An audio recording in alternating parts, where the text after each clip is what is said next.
Hello everyone. Let's head on to our first case. Case 1. Am I the bad person for canceling our wedding after our rehearsal dinner was ruined by her mom and her family?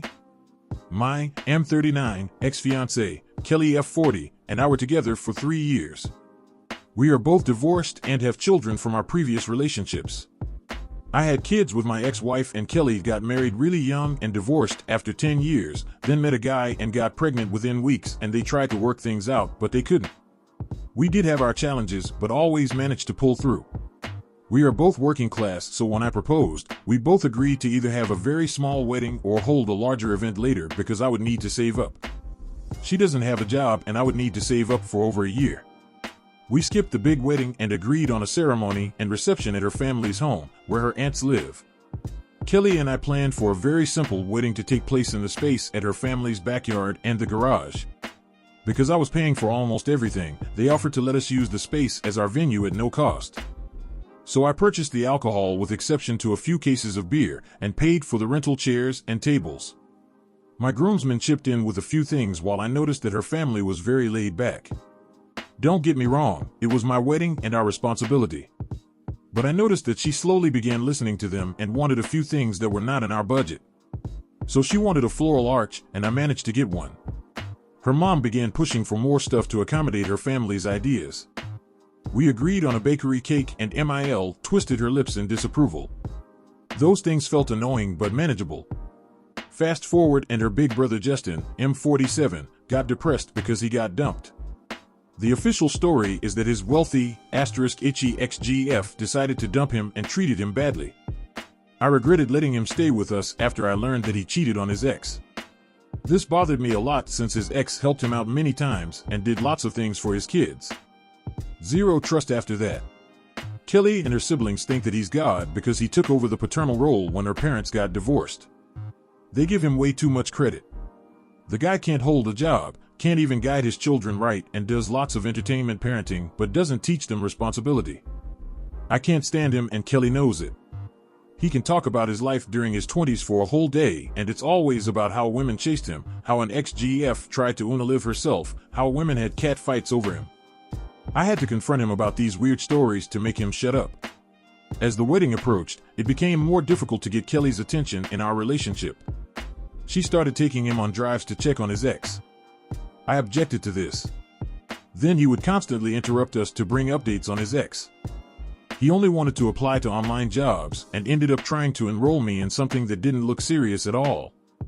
I asked her to make him leave, but she got very angry and stopped talking to me. Kelly and I had a huge argument that I'm sure he overheard. I went to take a shower, and when I came out of the bathroom, I overheard him telling her that he didn't expect me to understand him because I'm too simple, I can't remember his exact words, and said he doesn't expect insert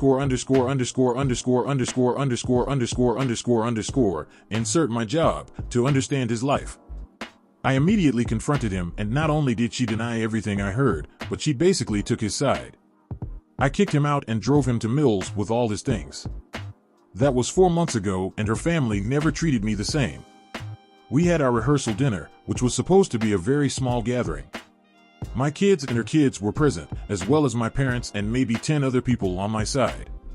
Her family kept showing up. I know that her family cooked for the occasion aside from other things that we provided, but the point is that I was restricted from bringing people while her side of the list kept growing and showing up.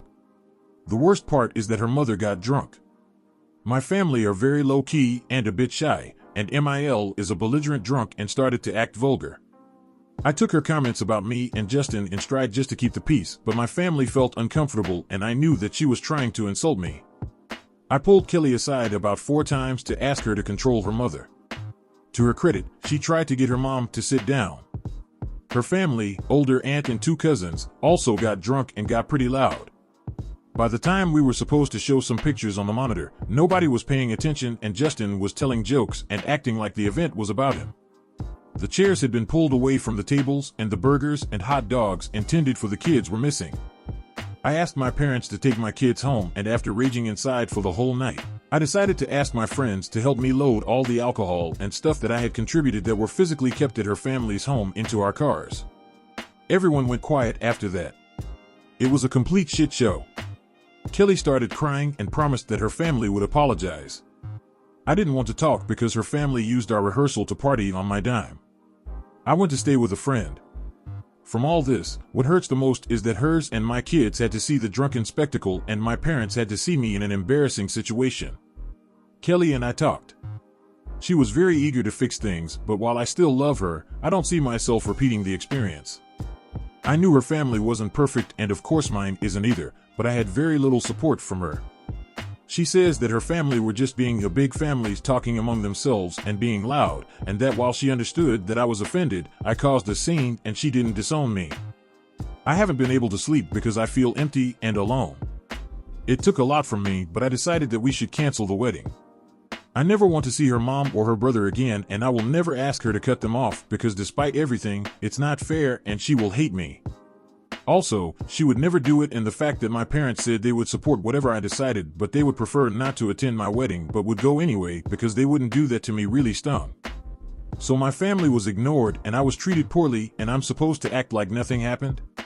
Kelly didn't take the cancellation very well, but I just can't do this. I said I will pay the remaining portion of the lease to avoid getting her and her kids kicked out, but our relationship is over. I already removed my things to avoid dragging a painful breakup. I know I will never go back, but her words about not disowning me hurt me because despite feeling that I'm on the right, I feel like I failed her somehow. Like she feels that I gave up and that she feels my walking out was far worse. Am I the bad person? What do you guys think? Lay down your ruling in the comments section and let's move on to our next story. Case 2. Am I the bad person for keeping no contact with my sister after her husband, my ex, passed? When I, 22F, was 14, I started dating Jace, who was 15 at the time. We were together for 3 years. We'd known each other for years and I always had the biggest crush on him. My sister Lauren, 23F now, knew. She was one of my best friends and I thought we told each other everything. But Lauren and Jace were cheating behind my back and Lauren got pregnant. I didn't know at first and was the first person she told, and I supported her. It was only after she told our parents and they pushed her to say who the father was that she confessed. I broke up with Jace, who didn't care. He was done with me and wanted Lauren anyway. While Lauren kept begging me to forgive her for hurting me and begging me to still be close to her. I refused, and when Lauren moved in with Jace and his family, it was a relief. My parents attempted to force forgiveness on me. They took me to a church therapist and they had a number of talks with me about Lauren being my sister for life and Jace being just a high school boyfriend.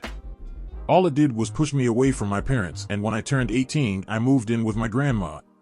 I had very low contact with my parents and no contact with Lauren and Jace. They got married just before the baby was born and I ignored the invite. I ignored when they had their first and then second kid. Lauren made several attempts to speak to me and apologize more, but I ignored them and I told extended family that I wasn't going to change my mind. Some were quick to say I was a silly child and I'd regret throwing my sister away. Others said I was so young and we both were, and hurting people's feelings when you're young happens, and why couldn't I hate Jace and forgive Lauren? My grandma always said nobody was making it better by pushing. Grandma stood by me through all of this. When Lauren asked her to help pull off a surprise reunion so she could speak to me, Grandma turned her down. She told Lauren she wasn't coming to the house as long as I lived here. And she told her she would not help her trick me or anything crazy like that. Some of the wider family, my parents included, are mad at Grandma, but she said if Lauren can have her mistakes forgiven by everyone else and be allowed to feel and do what she wants, then I should be given the same grace. But it was argued always that the difference was I was ending a relationship for good while Lauren made a single mistake. Last month Jace died suddenly. I don't know what happened exactly, but Grandma got the call about it. Then more calls came and asked me to finally move on and speak to Lauren and support her as a sister should. I didn't go to the funeral, and neither did Grandma actually. She said even if she had wanted to, she knew the time would be spent trying to browbeat her into forcing me to reconcile with Lauren, and a funeral is not the place for that, so she was removing herself from that.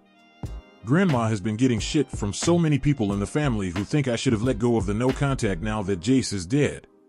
Since I never answer to any family members who think I need to forgive Lauren, they go through her. I hate that she deals with it. But she doesn't block them because she wants to see just how far they'll go with her. She said they're helping her trim her will. Which I find funny, and I love Grandma's humor. But I feel awful that she's getting the abuse the rest of the family can't give me.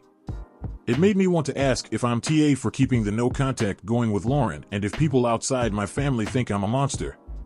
I have the support of friends and also some family. It's just, I know we were really young when all this happened. I know once Jace cheated with Lauren, he would have done it with anyone. So I know it's not like we'd have lasted like I imagined. But Lauren doing it to me just makes it worse because I loved and trusted and was there for her. So she betrayed me and even leaned on me when the cheating led to a pregnancy. Ever since I found out, I wished she wasn't my sister. I could never see even a civil relationship for us in the future. But I'm aware that it might make people think I'm TA and not her, especially now that Jace has died. So am I the bad person? You've sat down, you've listened. Now, it's time to state your ruling. What is it gonna be? Let us have it down in the comments section down below. Thank you for watching.